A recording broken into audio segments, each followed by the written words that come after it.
किती गोंडस आहे सुवर्णमृग. स्वामी स्वामी द्या ना मला ते पकडून. उगाच हट्ट करू नकोस सीते. काय करणार आहेस त्या हरणाचं? मी त्या हरणाच्या कातडीची चोळी शिवेन. काही हट्ट करतेस सीते.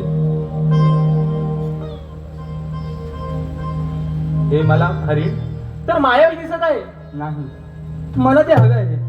ही सीतामाई द्या ना मला ते पकडून. वनी